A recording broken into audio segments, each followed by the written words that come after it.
Good morning. It's good to see you today. Hope you're doing well. Good to be back with you. We had our gospel meeting last week here in Haynesville. Pardon me, I was not able to get many videos up, but it's good to be back with you today. It is Old Testament Monday. Let's get right into it. Let's talk about Nehemiah. Let's talk about what rebuilding the wall would take. The very first thing, chapter 1 of Nehemiah, verses 3 and 4, it's going to take someone who cares. Nehemiah, when he hears about the condition of Jerusalem, both the people and the city itself, says he sits down and he weeps and he prays and he fasts. He cared. He cared about the city, the people, and the city itself. That's what building takes. When parents care, it leads to children who care. When one spouse cares, a lot of times the other spouse follows suit. When a brother or sister in Christ cares, it's contagious and it leads to other people caring. So that's the first thing I wanted to mention. It takes people who care.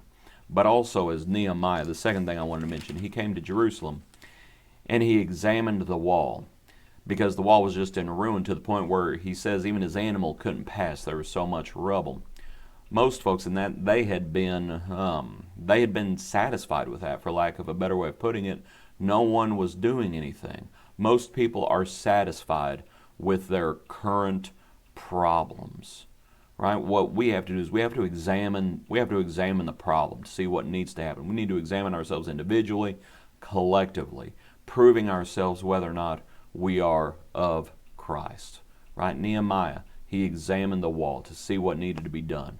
That's the second thing. The third thing is we're going to need help. Nehemiah could not do this alone. It was going to take everyone helping out. And that's exactly what chapter 4, verse 6 says. So we built the wall. Chapter 3 is dedicated to all the good men and women who helped build the wall. There were obstacles along the way. Not everyone built. In chapter 3 at verse 5, it says that the nobles did not put their shoulders into the work.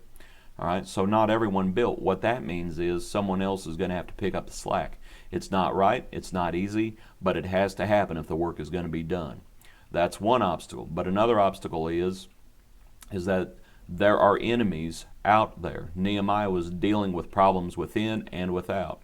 And those enemies, what you see if you study the book of Nehemiah, mockery would lead to outright obstruction. Right? So you got to deal with that. There are enemies of the cross even today. There is trouble outside, there is trouble inside. What we need to make sure is that we are part of the solution and not part of the problem. That's one of the things you learn from Nehemiah.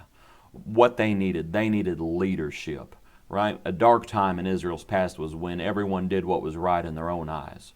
If building is going to happen, if rebuilding is going to happen, it's going to take leadership. And that's where Nehemiah, Ezra, and others come into play. All right? Because one more thing that was going to have to happen was because there was a lot of folks in Jerusalem that were wealthy. They were living in nice houses, it talks about in other books. It was going to take people willing to sacrifice their personal interests for the interest of others, right? It's going to take sacrifice. Yes, sometimes it's discouraging. What we have to do is we have to lift each other up, lift up the hands that hang down. And the wall was rebuilt, according to Nehemiah, in 52 days. But that's what rebuilding takes then. That's what rebuilding takes now. Hope you enjoyed this study. We'll see you tomorrow morning. God bless you.